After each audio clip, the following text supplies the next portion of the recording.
सोना, तुला एक विचारू प्रश्न? विचारू का? सांगणार तू? सांगणार तू? मम्माला दे ना. थँक्यू. थँक्यू.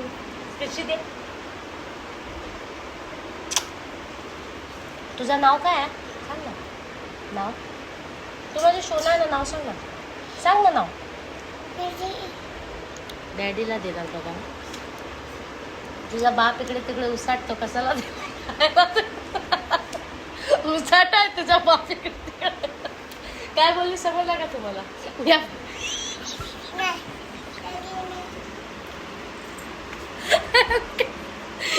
काय समजत मराठी बोलायचा फायदा आहे ना, काय समजत नाही. ओ उसाटतात म्हणजे